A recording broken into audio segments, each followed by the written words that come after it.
بسم الله الرحمن الرحيم وعاد فتح أبو النور. waxaan idin dhigayaa haduu ilaahay raaho course-ka governmental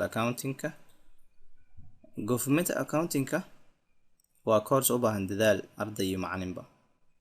in loo kuurgalo si loogu miro dhaliyo xisaabaadka dawladda iyo qoladan non-profit organization-ka waa qoladan maxasiraadka aan ahayn sida NGOs-ka iyo kuwa barashada course-kan waxay u baahan tahay u fiirsi fara badan qof walba manager ah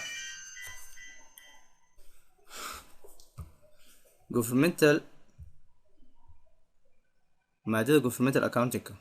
waxay u baahan tahay in loo gurgalo number of entities waxa weeyaan qoladan macasiraadka aan ahayn ayagu way ka duwan yihiin qolada kale macasiraadka profit entities-ka sida xisaabaadku xisaabsadaan dad baa marmar qaar non-profit-ka inay xisaabiye u noqdaan ayay waxay qoraan equity ma laha iyagu waxay leeyihiin deeq iyo isku darsasho contribution lacag la isku darsadaa la qoraa ayagu lama qoro maxay equity ma laha waan arki doonaa insha Allah qolada kale government-ga iyagana si gaar ah loo xisaabiyaa halka account receivable laha iyo account payable waxaas dhan ma jiraan kulligooda waan arki doonaa iyo xisaabaadkooda iyo waxa soo chapter-kan ugu horeeya waxaan ku qaadanaynaa introduction to accounting financial reporting for governmental and non-profit entities asaasiyaadka accounting-ka iyo financial reporting yani waxa ayaa waraaqadaha ay daabacaan qoladan government-ga iyo non-profit-ka ayaan chapter-kan ku eegaynaa chapter-kan markaa dhamayso waxaa laga rabaa inaad sheegto oo aad sharaxdo characteristics ay kaga duwan tahay dawladdu from qoladan profit-ka raadinaya government-ga iyo non-profit organization-ka maxay kaga duwan yihiin qoladan kale profit raadiska maxay kaga duwan yihiin characteristics ayaa jiro ay kaga duwan yihiin oo aan gaari doono qaadan doono chapter-kan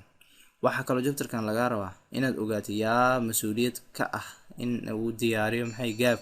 dawladda gaab waa governmental waxa u jeedaa general accepted accounting principles yaa responsible ka ah waxa kale laga rabaa in financial reporting oo dawladda diyaarisay iyo government-ga inaad sheegtid waxa laga rabaa inaad contrast and compare isku barbar dhigto aad kala saarto objective financial reporting for state and local government-ga ujeedada ay kala yihiin waxa kale sheegaysaa federal iyo government-ga waxa kale sheegaysaa not for profit organizations waxaas oo dhan waxa sheegaysaa financial reporting ee diyaariyaan ayaa chapter-kan gudahooda ku ogaanaysaa waxa kale chapter-kan ku ogaanaysaa inaad qeexdo the minimum requirement for general purpose external financial reporting for state and local government waxa loo baahan yahay marka la diyaarinayo external financial reporting yani external financial reporting marka la leeyahay waxa weeyaan qolada oo dibadda ka ah dawladda maxay ka rabaan financial reporting ay ka rabaan state local government and how they relate to comprehensive annual financial report iyo sida isku barbar dhigayaan maxay comprehensive annual financial report waa wax la diyaarin doono aan diyaarin doono insha Allah intaan chapter-ku guda jirno explain and identify the required financial statements for يعني financial statement ay u baahan yihiin state iyo local government tafarada government iyo non-profit intaasba federal government-ga waxa ay u baahan yihiin financial statement-ga u baahan financial statement waa taqaan financial statement marka account la joogo wuxuu ahaa maxay balance sheet la diyaarinay oo lagu sheegay maxay asset-ka oo shirkadda iyo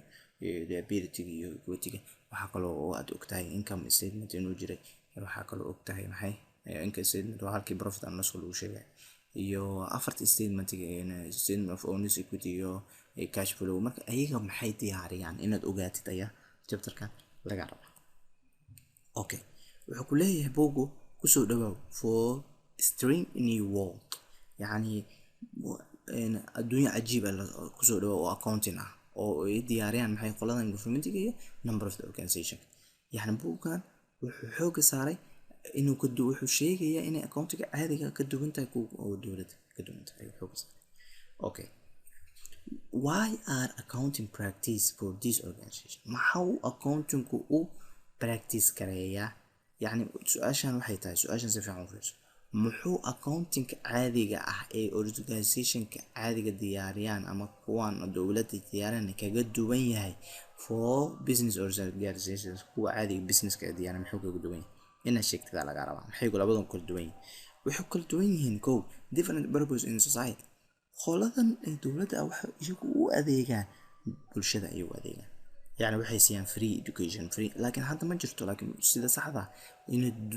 u adeegaan maxay bulshada ay ahayd taxiga canshuurka waxana qaadayaan waxa la rabaa in bulshada u adeegaan dib u geliyaan marka ayagu waxay kaga duwan yihiin qoladan kale ee businesska ee profit ka raadiya ayagu waxay u adeegaan bulshada u adeegaan kow waxay kaga duwan yihiin lagu sheegay labo financed by the resource provider who do not iyagu waxaa lacag siiya dad